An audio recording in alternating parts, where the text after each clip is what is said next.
Today on Straight Talk Africa, a candid conversation on the significance of education as a social-cultural bridge between Africa and the United States of America.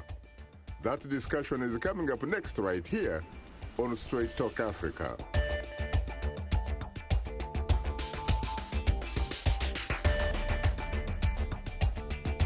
Hello, welcome to Straight Talk Africa, live from the Voice of America headquarters here in Washington.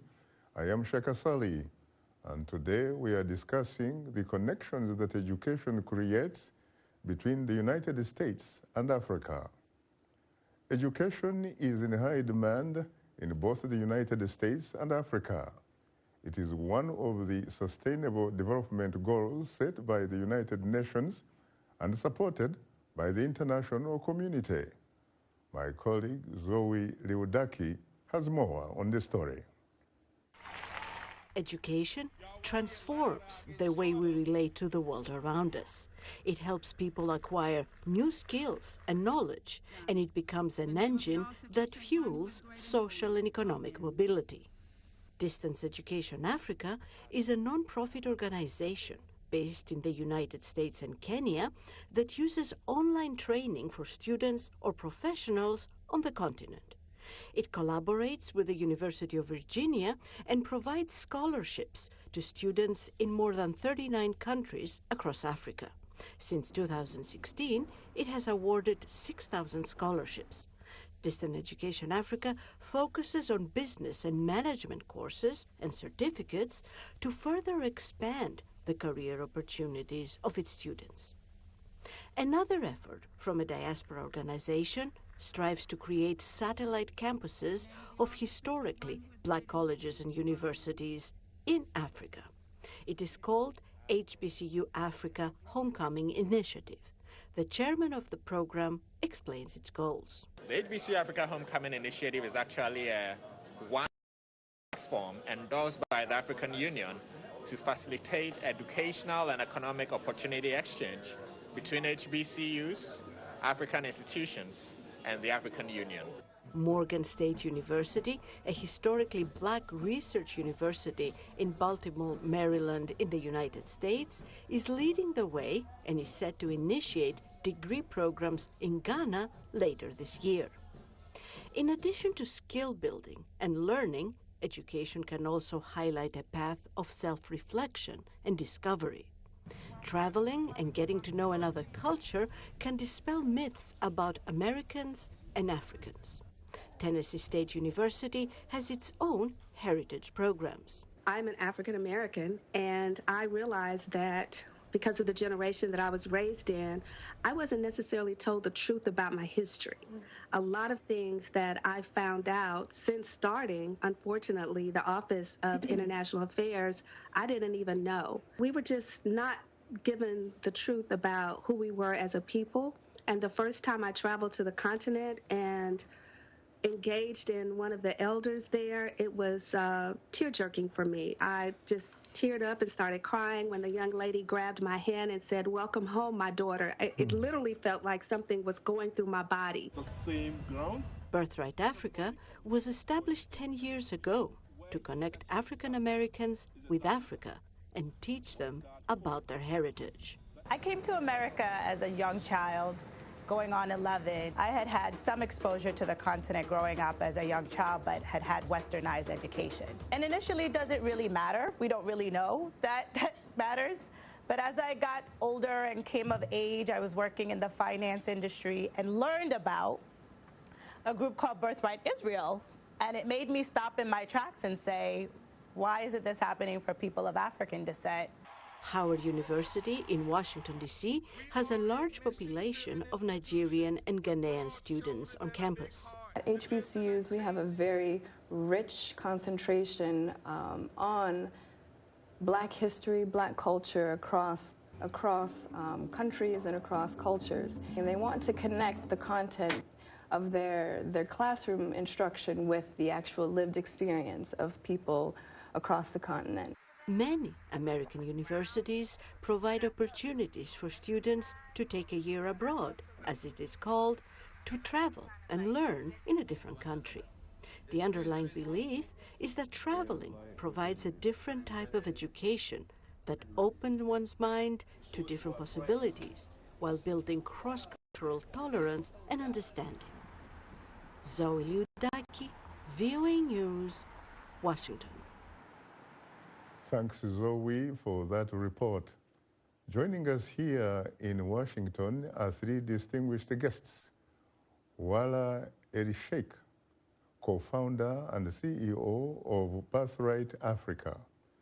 Sidiki Traoré, president and founder of Distance Education for Africa. And Ernest Obobisa, vice president of the Ghana chapter of the American Field Service. And in New York, we are joined by Karim Williams, a Birthright Africa alumnus. Well, I have to say, ladies and gentlemen, that I'm profoundly honored and exceedingly humbled to have the opportunity to host the four of you on Straight Talk Africa, the three of you on Straight Talk Africa, for the first time, as a matter of fact. Thank you. Thank you for having us. Thank you very much. Yeah. You're most welcome. Mm-hmm. Yeah, let me come to you immediately, Wala. Yes. What exactly is Birthright Africa? Birthright Africa is a nonprofit, but we are a movement. Essentially, we are committed that every youth and young adult of African descent, ages 13 to 30, gets a free educational trip to Africa as a culminating experience to learn their cultural roots and their legacy of innovation, to understand that resilience and brilliance, both historically, present day, and the future of who we are as a people. And so we provide that sense of pride and confidence in knowing who you are, to know where you're going, and to know that it's full of possibilities. So anybody in the age bracket that you mentioned, if they are or claim to be part of the African descent, mm-hmm. they automatically qualify? Yes, as U.S. citizens. So we do have folks register with us as U.S. citizens, ages 13 to 30. Any African descent, could be African American, Afro-Caribbean, Afro-Latinx. And once they register with us, we funnel them to apply with one of our education partners, who creates a birthright program for them to be able to explore their culture and history, starting in the U.S. and culminating in the continent. And you are very generous, of course. You sponsor the trip and room and board while they are on the continent. Yes, so 50% of it right now is sponsored by Birthright Africa, and the other 50% by our education partners. So it is absolutely free, food, accommodations, flight, because one of the biggest barriers for traveling for young people is the finances. The study abroad statistics for students of African descent is quite low. Only 6% right now do a study abroad. And of those that do go to a study abroad, only 4% are going to Africa. So there's a huge gap that we are looking to fulfill, because travel is essentially the best education. And what is the reaction so far on both sides of the aisle? I'm talking about the American students who go to Africa and their hosts on the continent. Sure. I know we're going to be talking to Karim, but from what I have seen, there is a sense of pride and confidence and a connection that is surprising oftentimes. The feeling of a home outside of America that you never knew really existed, and just knowing that there's this greatness in our history that we weren't taught about. And on the African side, they're always excited to see us coming, welcoming us as brothers and sisters, and knowing that we're looking to engage for the future in trade and tourism. And some of our alumnus even have interest in living and working on the continent. So there's a lot of connection being made and bridging of the gap, which we're really excited to be a part about. Very interesting. And what about you, Sidiki Traoré? Well, thank you very much for having me today. You're most welcome. I am so excited to be on your show because I'm going to talk about distance education for Africa, and to share the incredible success stories we've been doing all over the African continent.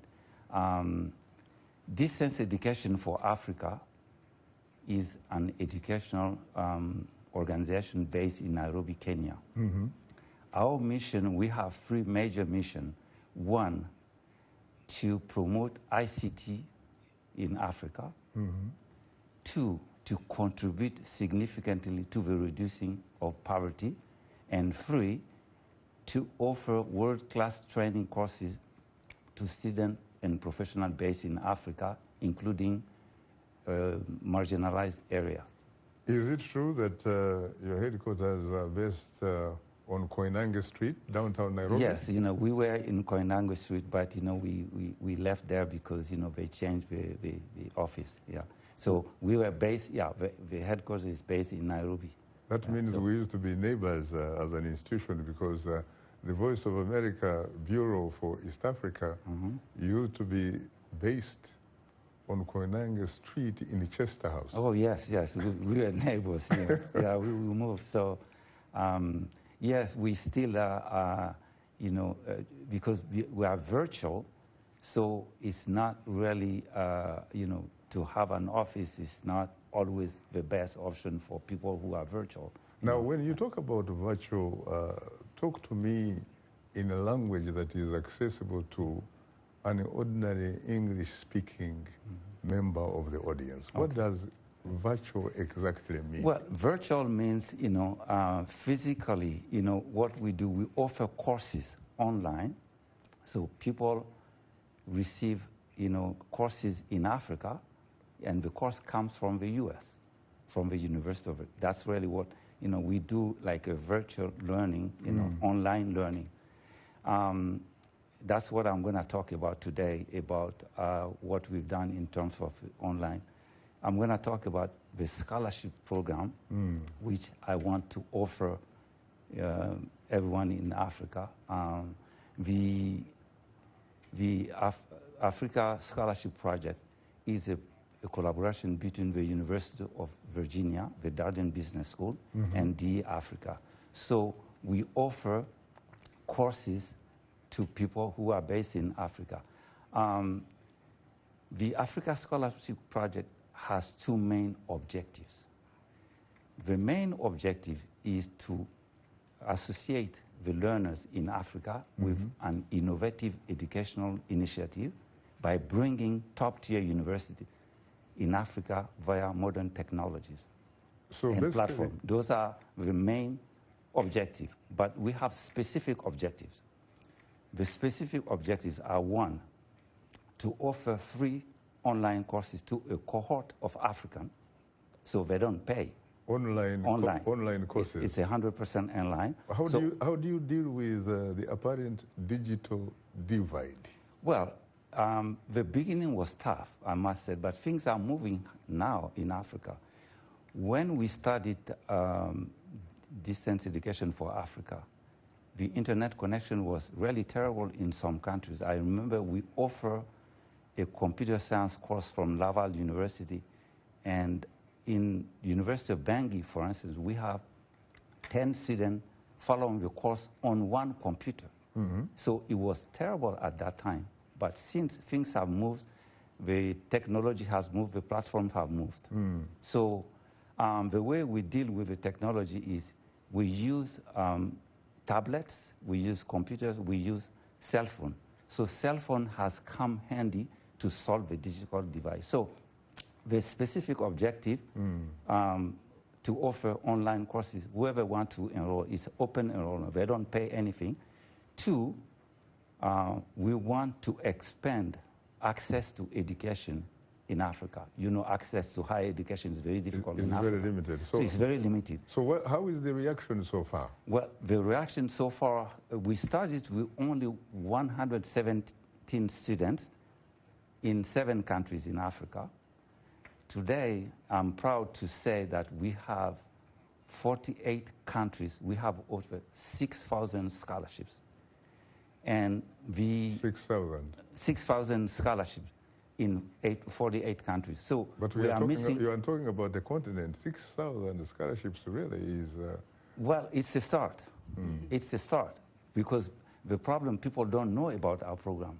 So we are here today to inform the community that these are available there. So what has been the impact? We started with a business strategy from the University of Darden. When University of Dowden?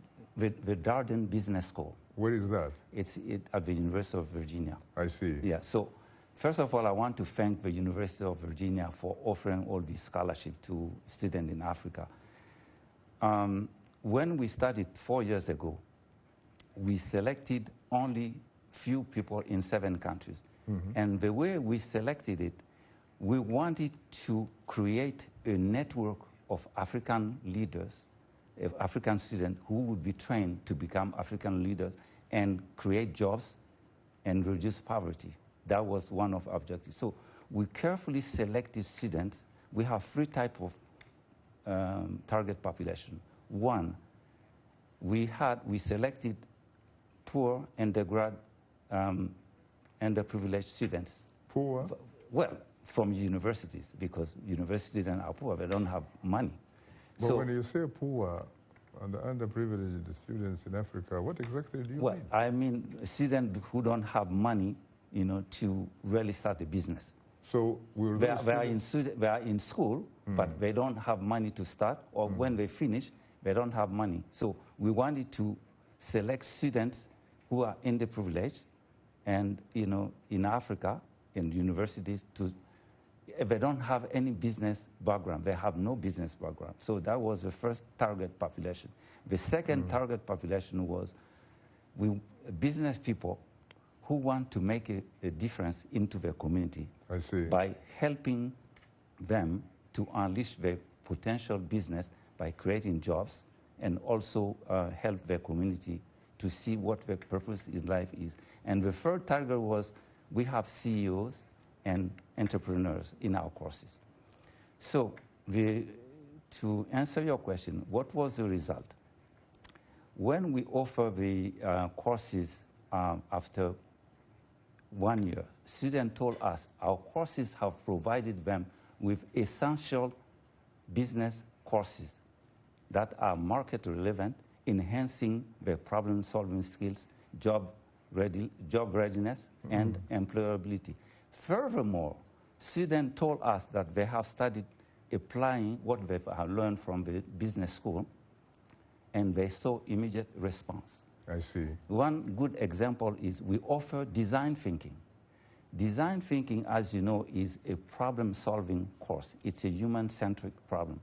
When we finished that course, a young man in Malawi called Dominic Tembo, used a tool called visualization on a struggling company in Malawi to help them to stay afloat. Very interesting. That was one of the best success stories we have. So we have so many success stories, we'll come to that later.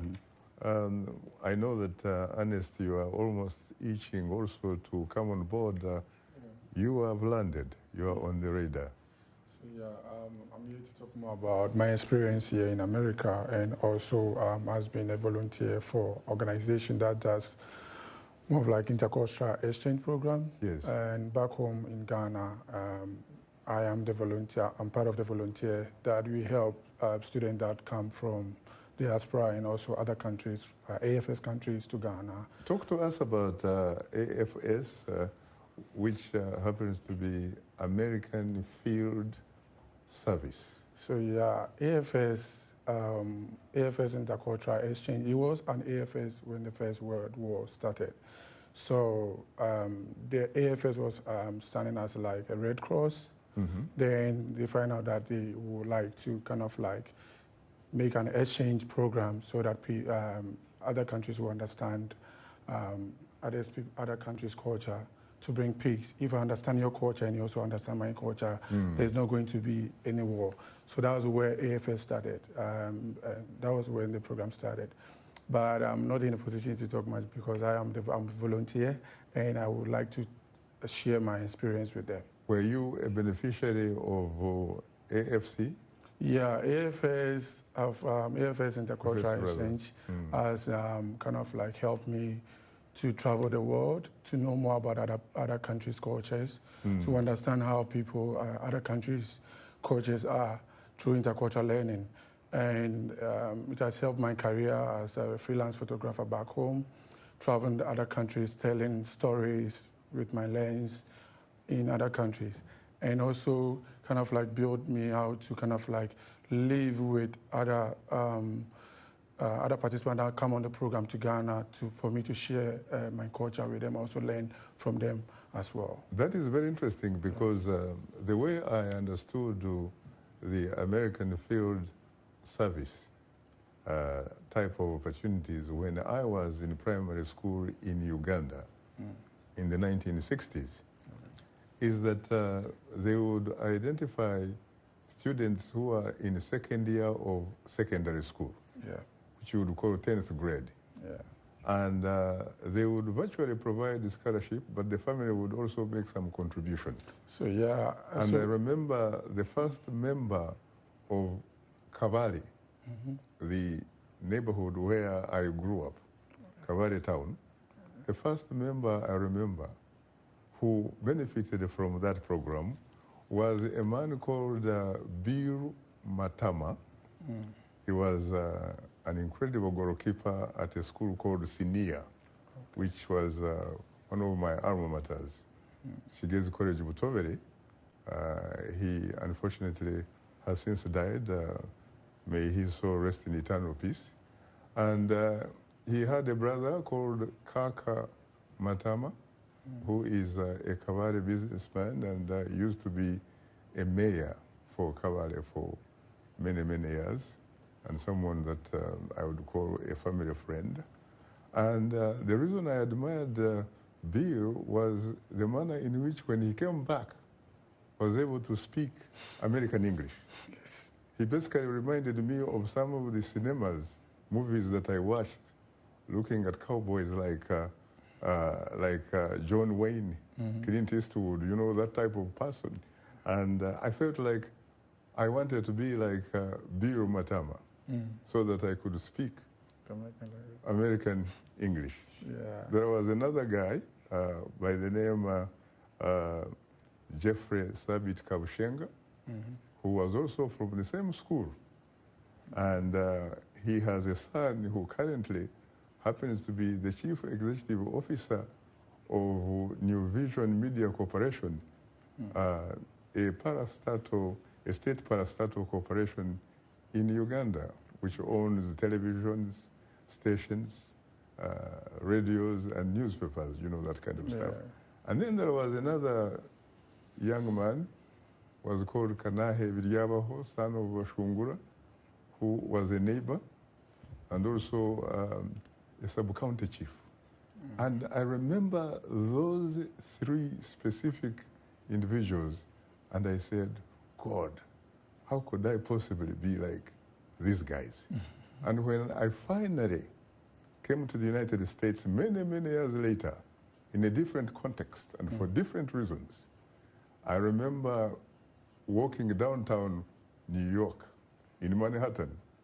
I actually found the headquarters of the AFS near the United Nations. It's very interesting. Yeah, it's true. So here in US, we have AFS International that operates globally, and we have AFS USA.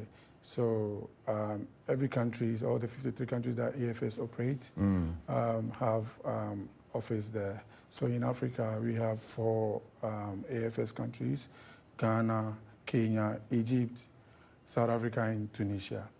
So, and I belong to a chapter in Ghana, Accra chapter, and I am the vice president for my chapter. So what we do in our chapter is kind of like mobilize to find host families for student participants that will come on the program, try to find volunteers who will be contact person to them and other things as well. Very interesting. Let me go to Karim. Good afternoon, Karim. Hi, how are you? I'm fine. I am hugely terrific. Are you terrific? Sorry, say that one more time. I was wondering whether you are equally terrific I said I was hugely terrific, and I was wondering whether you are either terrific or awesome, feeling awesome. I'm terrific. Well, I think that's a better word. At least I had to put a smile on your face, Karim. You have to give me credit for that. Now, tell me, where exactly in Africa did you go? I went to Ghana. In Ghana, where specifically? Are you talking about Accra? Oh, we were in Accra, and then we also went to Kumasi. You went to Kumasi, to the Ashanti land. How long were you there? Say, we were there for 12 days. For 12 days. And what was your experience like? It's a lot to describe, I'd say, but to really sum it up, it was an experience of enlightenment. Like, I really got in touch with my ancestry for, I'd say, the first time. And when I touched down on the land, it felt like home, because I have a Jamaican background. Yes. And when I touched down on the land and just traveling throughout, it really felt like different parts of Jamaica that I've seen. So it was a very familiar feeling when I touched down, I'd say. Any particular reason why, for example, you did not go to the Cape Coast, really? They did. You did? Cape Coast? Yeah, we went to Cape Coast too. We went to the Almina Castle. Oh, I see. Almina Castle. Yeah, definitely. Slash dungeon. Very interesting. Now, that was a powerful experience. I don't know whether you followed the conversation that I had with Ernest earlier. People who used to benefit from these intercultural exchange programs through the American Field Service, they would come back to Africa armed with an American accented English. And some of us would like it so much, would like to go and be part of that experience. And of course, there are others who would wonder why someone is speaking like that. What about in your particular case or your group? Did you pick up some accent from Ghana so that when you came back to New York, that's funny, you could actually speak with a very beautiful, romantic, proud, African accented English?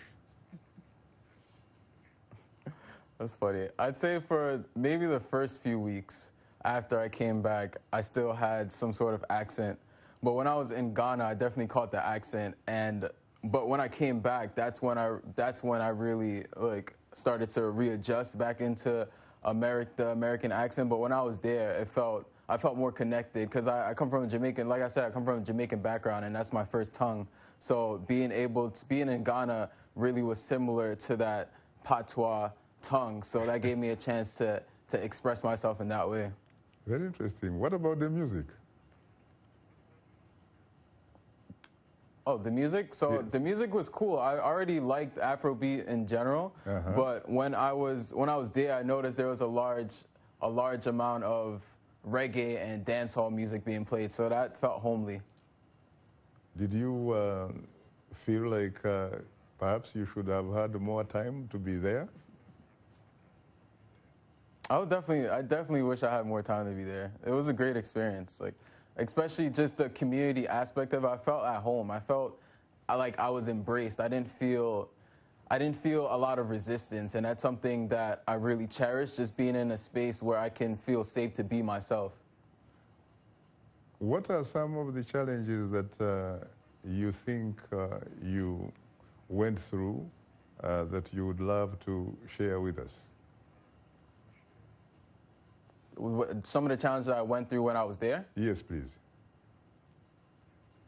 Okay, so I'd say just general culture shock, because in America, in New York in particular, people aren't necessarily as friendly and as open to helping. So there were certain situations where I wasn't really sure if somebody was genuinely being friendly with me or if they were trying to get something out of me.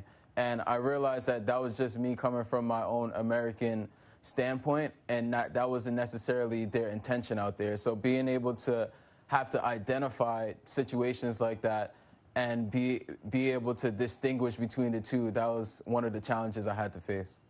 What about the stereotypes. I mean, when you grow up like you did in New York, you obviously run into a lot of African students, probably from different parts of the continent, and you definitely must have had some kind of stereotypes about Africa and the Africans and how they live and all that kind of stuff, what they eat.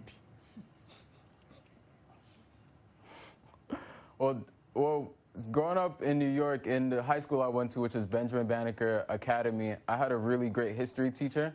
Her name is Miss Samuels, and she always went back to Africa and always preached the importance of learning about your African heritage and African traditions. So going into the trip, I didn't have much stereotypes because I understand that stereotypes are, at the end of the day, are just generalizations, and those generalizations are going to limit my experience. So I went into the trip with a more open canvas mindset where I just allowed myself to experience what I was experiencing and didn't necessarily limit my beliefs or anything I was seeing. Very interesting. Coming from Jamaica, obviously, you must be aware of one Jamaican African hero, Marcus Garvey. And I'm sure that you know precisely what Marcus Garvey stood for. Marcus Garvey had wanted African Americans and the African diaspora to go back to Africa and develop the African continent for the Africans. And he inspired a lot of people, including, for example, the founding president of Ghana.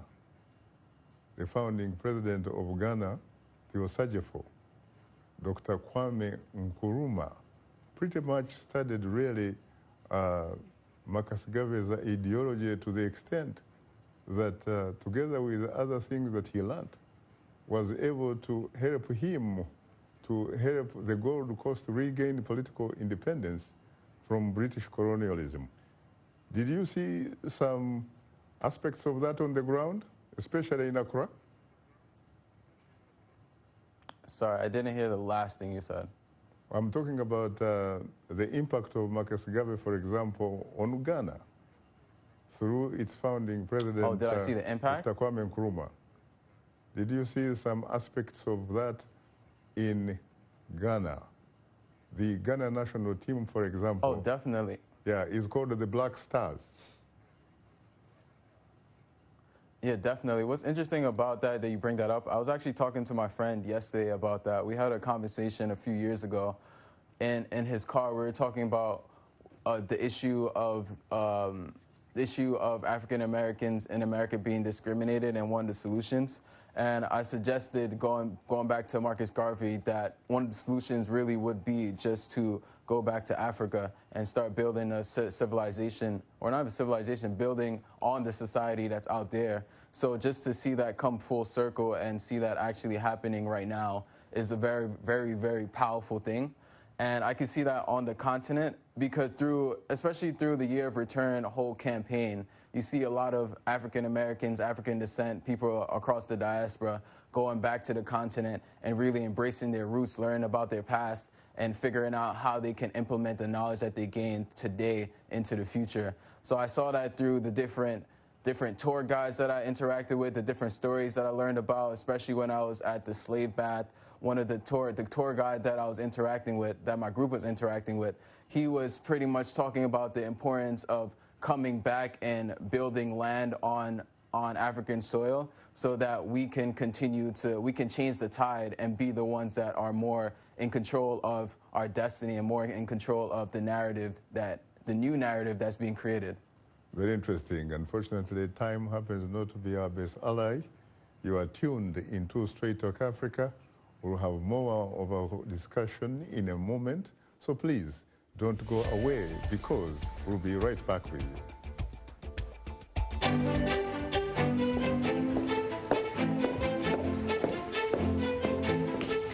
Being part of Our Voices is about more than just sitting here and talking about women's issues.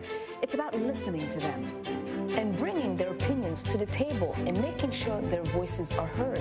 Because our lived experiences, our stories, and our voices will help shape the next generation.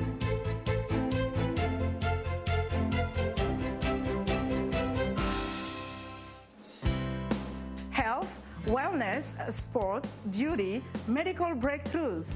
Healthy Living cares about your well-being. Every week, connect with our experts. You can ask them your questions and get their advice.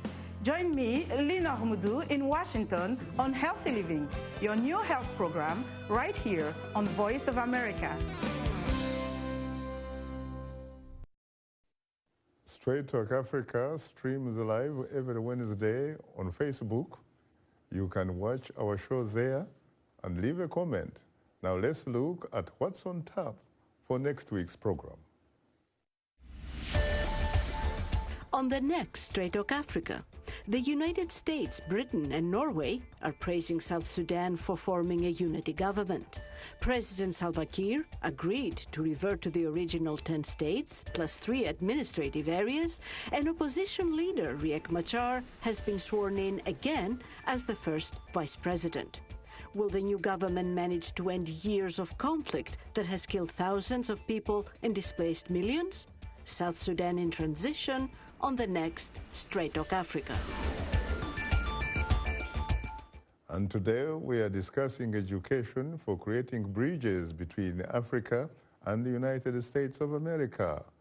Our guests are Wala Sheikh, co-founder and CEO of Birthright Africa, Siddiq Traore, president and founder of Distance Education for Africa, Ernest Obobisa, vice president of the Ghana chapter of the American Field Service, and in New York, we are joined by Karim Williams, a Birthright Africa alumnus.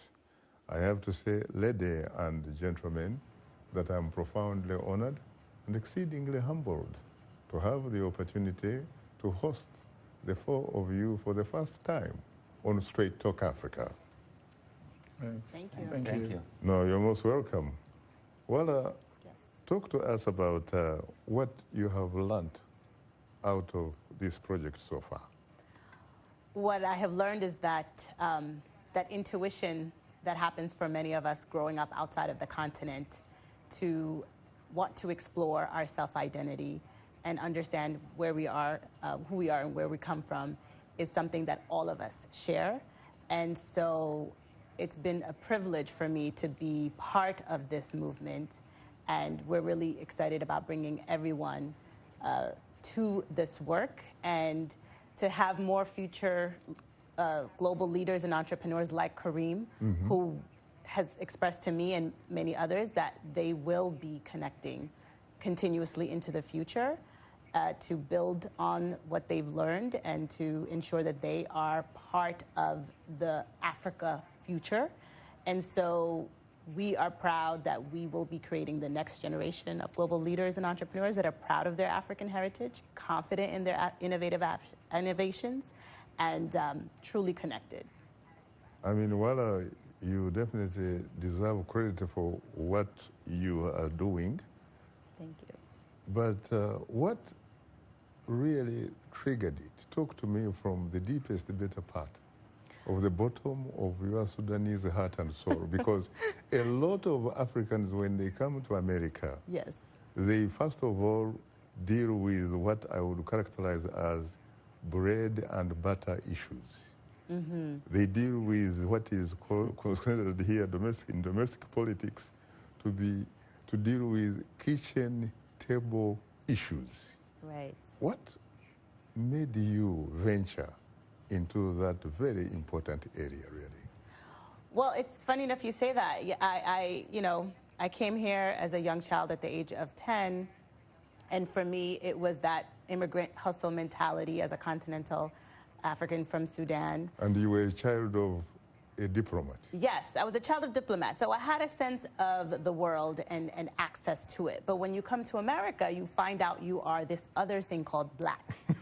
As And an what African. does that mean? And what does that mean? And you're not being taught in school what it means. And so you start learning at the age of, sort of your teens, definitely by your 20s, because you start feeling some of the microaggressions.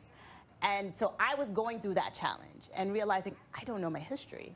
I don't know African-American history. I don't know African history. And so I needed that journey for myself. And, I was in the finance industry because I was thinking about just making money and making sure I was comfortable in America. To be perhaps a member someday of Wall Street. I was on Wall Street. I was already there. And I thought that's where I needed to stay. But then this other calling about really understanding the core of who I am and realizing education was truly my passion. I had to make that shift and learned about, the idea to start Birthright Africa and said, this is my calling. And so that was 15 years ago. We've been now operating for 5 years. And one of the things I also saw at that time is that there's not that many of us in leadership and entrepreneurship positions. African-descended people are only 2% of the population of managers, owners, and leaders of African descent. I see that on a day-to-day basis when we're the only 1 or 2 people in a room. I knew others. And part of that creates a sense of doubt. Missing in action in boardrooms around America. And you have to have a real strong core sense of identity and confidence and pride in who you are. So, but if you're not learning that at school, if you may not be learning that at home because your parents are dealing with the kitchen issues, then where do you get that?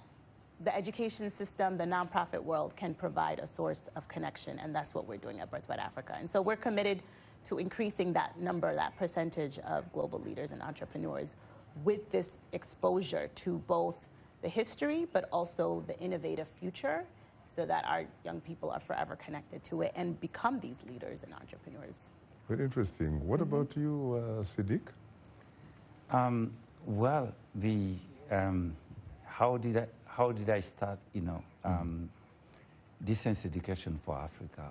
I realized that you were at one time associated with the African Virtual Universities? Well, at some point I worked for the World Bank, and the World Bank sent me to Africa, and I've traveled across Africa. I traveled in 40 countries in Africa. And since I'm an educationalist, I saw all the issues, all the difficulties. What seemed to be the common denominator? Well, first of all, lack of access to resource, training, lack of staff development. So when I go to university, I work with many universities, including Kenyatta University. Right. When I started DE Africa, I started with teaching English using e-books.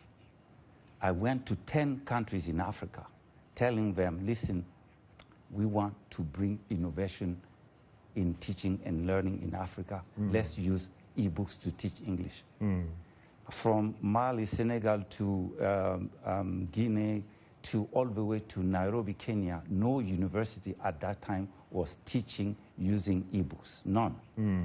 So I told them, e-books is really magical, because we have a lecturer here in Washington on 16th Street she's just sitting in her living room teaching people, and she could even make comment on certain e-book in Africa. I said, it's magic. Let's change, things in Africa. I went to one university. They showed me a room full of books, English books, up to old-fashioned books. And I said, let's forget these books. Let's go e-books. We started like that. And then from that, we trained some of the lecturers on how to incorporate ICT in the classroom. So we really changed life in Africa. And then we continue from English to ICT to cybersecurity. We offer cybersecurity. When I was in Nairobi in 2014, cybersecurity, banks were losing 2 billion Kenya shilling per year for fraud. So we offered that courses. We increased awareness. And then we started this scholarship project, which was now our flagship. So what has happened, the result, every year I go to Africa to do a graduation ceremony in various countries. Very interesting. When people tell me, what these courses have happened to them, the door opened to them. Let me just give you a perfect example. Local government and rural development, for instance, in some countries, they need training because they have lots of projects. Yeah. So some of the staff have never taken project management and planning in their life. Any particular reason why governments, for example, because do not provide that? Limited fund. Limited funds? They don't have. When you have the government elite driving some of the most expensive, for example, vehicles. Exactly. You really know. But they buy houses in Europe, yes, in North America. I agree with you. They send their children to very expensive European American schools. Yeah. Not at home. Yes. And you talk about funds? This is what they talk about funds. Is it a question perhaps of priorities? Well, it could be in specific countries. So that's only one example, you know. So they work with rural areas, they, you know, to develop projects. And they don't have formal training. Some of them have never had any formal training. But taking our courses help them to manage properly the project. You take Ministry of Education, for instance. In Ministry of Education, you have some people who are coordinating staff development and performance managers. But what kind of issues are there? You see in the Ministry of Education, low morale, you have limited resources, and you have, you know, management. It's not the best style. Limited resources, but you have, again, you have the elite, for example, even going for medical checkups. Yes, I agree with you. In Europe, in North America, yes, without caring about providing that same infrastructure. Yes, yeah. For the less fortunate people. Yes. No, I agree. I agree with you. You know, that's the case. But our courses are open to everyone. We have unemployed, we have priests, we have from CEO, we have university professors. They are open for everyone. But it's open for everyone. But I said that you will run probably into some kind of digital divide. Yes. Because let's face it, look at the infrastructure. Yes. In order for somebody to be part of your experience, they need to be in a neighborhood, for example, which provides electricity. That's true. Correct? Yes. Yeah. But so can you imagine what a percentage of those people that you are supposed to be helping do not really have access? Yes. But that's really where we reach. I could tell you we have some courses in some rural areas. You will be, you know, surprised. There is a city in Kano. It's 500 kilometers from Bangui. There was a young man there. He has a satellite dish. He's never taken online courses. Most of our students have never taken online courses. So we were able to reach those areas with our courses. So you know, there are challenges, of course. I agree. But if I tell you the impact of what we've done, I could give you project management, for instance. There have been this young guy in Kenya. His name is John Kialo. He has no idea about how to manage projects. So he took our courses, project management, and now became a project manager of a construction company. And now he's caring, he could take care of himself now. That's only one.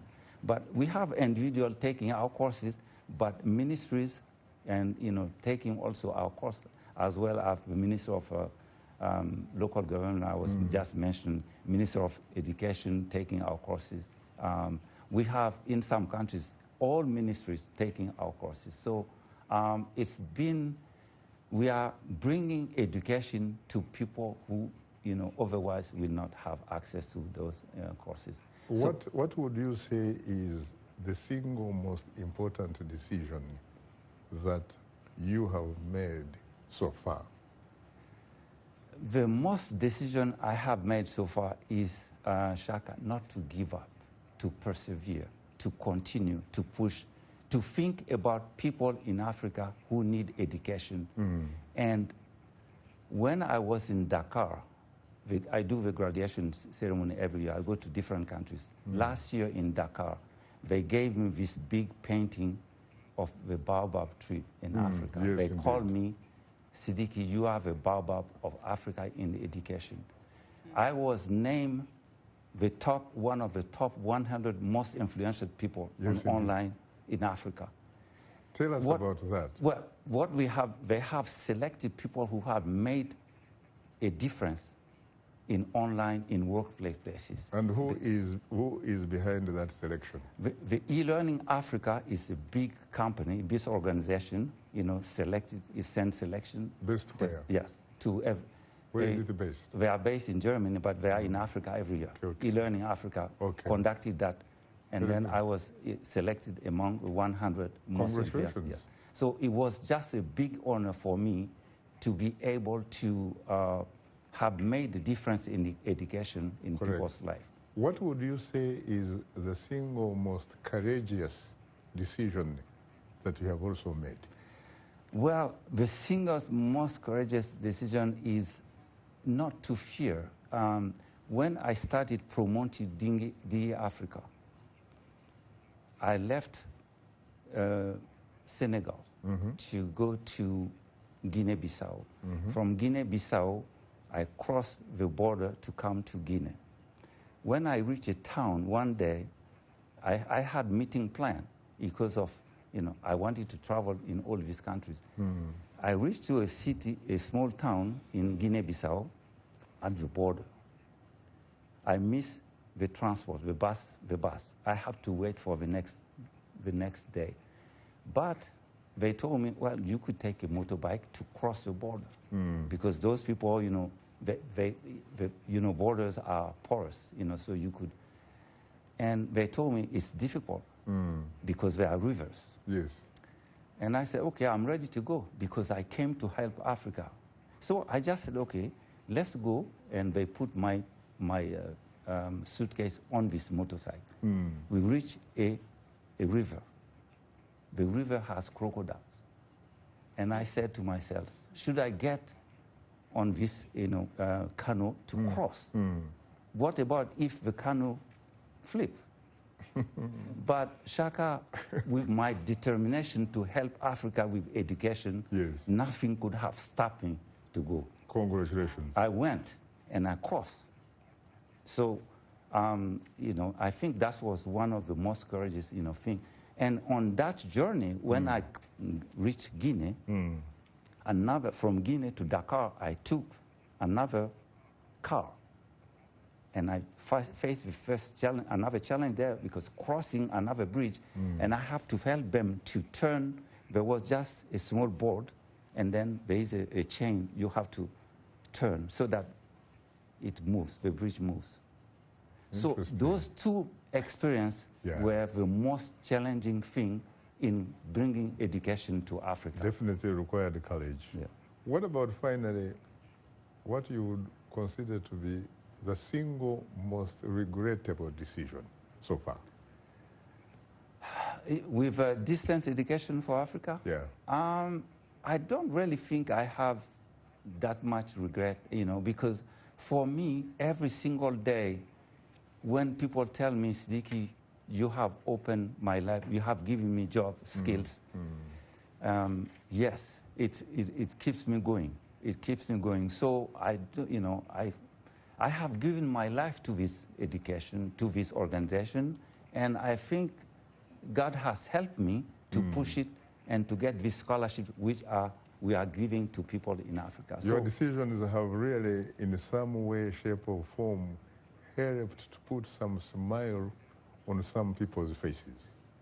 Yes, I agree. Is that a very difficult thing to do, especially when we talk about the African leadership? Where you find that some of them end up, in fact, putting miseries on the faces of millions of our people. Their decisions that they make. And yet you have an Africa that is probably the wealthiest in terms of resources on this planet Earth. And yet the Africans are the poorest. They can't even guarantee 3 meals a day for their families. Yes. No, I agree with you. It's really, it's a question of allocating resources to people because access to education is very difficult because, as you know, if you look at access to higher education, how many people, what's the percentage? It's very low. Africa has the lowest in terms of accessing to education. And so, even then, when you talk about that type of education, you are not even talking about whether, in fact, it is quality education. I agree, you know. So what people are telling me, it's like, Siddiqui, you bringing quality education to Africa and it's opening door, because our courses are market-oriented. That's really one of the best things with the Darden Business School. And this university has given us this over 6,000. Our dream is to reach the entire African continent. So far, we are in 48 countries. We are missing only 6 countries. And by the end of the year, we're going to cover the entire, we'll have students in the entire 54 countries in Africa. We have volunteers who are social media contacts, WhatsApp people. So I want to thank all of them for making an impact in the community and informing people and telling people, this is what we've done. Distance Education of Africa has given me the training opportunity. They've been sharing it. So that's why also every year I go to Africa and we celebrate. We take pictures, we take videos, and we share the entire continent. Thank you for your service so far. Ernest, what about you? What have you learned so far? And in fact, you belong to another generation. What I learned so far with my AFS background has shown me how giving other people opportunities to do whatever they want to do in terms of skills. Talking in this way, as back home in Ghana, that when someone have the skills to kind of like develop in a society, you don't get a chance to kind of like do because you are not good in theory. But when you're good in practicals, it's very, very difficult for someone or an institution to employ you or to give you a chance to prove to them that you also can do it. But when I came to America, I kind of like learned that they gave everyone opportunity to kind of like do. In terms of like in Ghana, they don't give much attention to, in Africa, they don't give much attention to technical school who are very kind of like good in skills. So I learned in America that they give everyone opportunity to kind of like express himself, do whatever you can do to kind of like help like the organization or whatever you find yourself. So I've learned a lot that no matter what you are and the skills that you have, you can also do it. Unfortunately, my friend Ernest, time, as they say, is not our best ally. And in the Studio 47, there is no democracy sometimes. If the producer says go, you have to go. On that note, our guests today were Wala Elisheikh, Siddiq Traore, Ernest Obobisa, and in New York, Kareem Williams.